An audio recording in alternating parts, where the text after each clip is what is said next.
नमस्कार, आप देख रहे हैं न्यूज़ राइवल।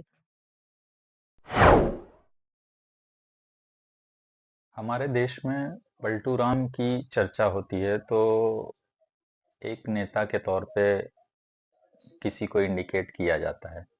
लेकिन मेरा मानना है कि विश्व में सबसे बड़ा पलटू राम यदि कोई है तो वो अमेरिका है। मंगलवार को संयुक्त राष्ट्र महासभा में यूक्रेन ने एक प्रस्ताव पेश किया जो रूस के खिलाफ था और इसमें रूसी हमले की निंदा करते हुए यूक्रेन ने तत्काल रूसी सेना को वापस बुलाने की मांग की थी।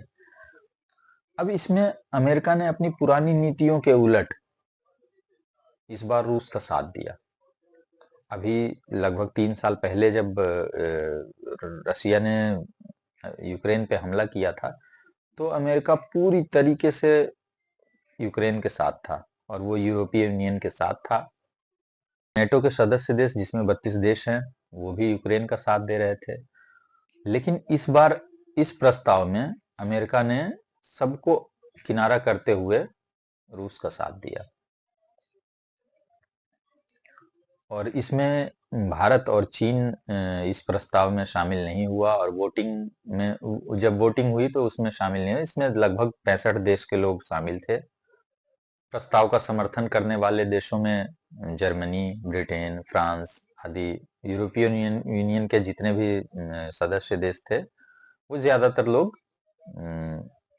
यूक्रेन के साथ थे। यह प्रस्ताव 18 के मुकाबले 93 मतों से पारित हुआ। अब यूक्रेनी प्रस्ताव में था क्या, ये मैं आपको बताता हूँ।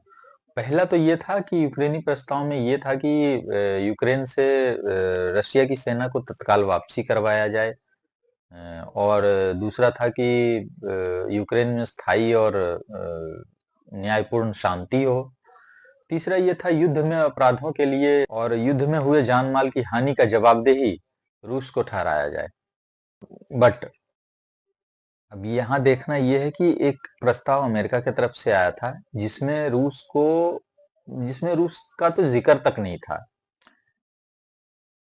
अमेरिका ने भी यूएन में 3 पैराग्राफ का एक प्रस्ताव पेश किया। इसमें ना तो रूस के हमले की निंदा थी, बस सिर्फ ये था कि इन दोनों देशों के बीच जो लड़ाई हुई है उसमें जो जान माल की क्षति हुई है उसकी भरपाई कैसे की जाए इस पे ज्यादा जोर दिया गया था। और दोनों देशों से, यूक्रेन और रशिया से, दोनों देशों से शांति की अपील की थी। बस उनके अमेरिकी प्रस्ताव में बस इतना ही था। अमेरिकी डिप्लोमेट डोरिथी कैमिली शिया ने ये बोला कि इस तरह के प्रस्ताव युद्ध को रोकने में नाकाम रहे हैं। यह युद्ध अब बहुत लंबा खिंच गया है। यूक्रेन और रूस दोनों साथ साथ अब काम करें और इन दोनों के युद्ध में दोनों देशों को बहुत भारी कीमत चुकानी पड़ रही है। अब देखना है कि जेलेंस्की और ट्रंप के बीच जुबानी जंग चल रही है। ये सारा मामला ऐसे वक्त पे हो रहा है कि जब ट्रंप सरकार बोल रही है कि मैं यूक्रेन का साथ नहीं दूंगा, इस युद्ध में मैं अपना क्यों खर्चा करूं।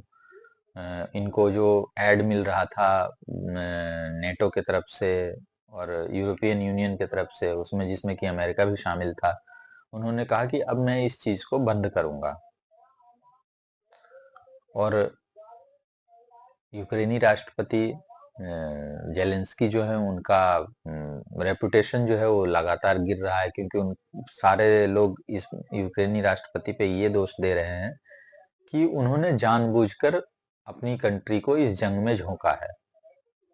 उन्हें ऐसे कदम उठाने की जरूरत ही नहीं थी जिसमें कि लगे कि हाँ रशिया से हमें युद्ध करना है।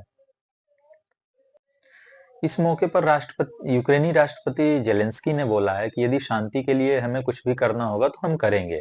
यदि आप लोगों को लगता है कि मेरे इस्तीफा देने से शांति हो जाती है तो हम इस्तीफा देने के लिए भी तैयार हैं।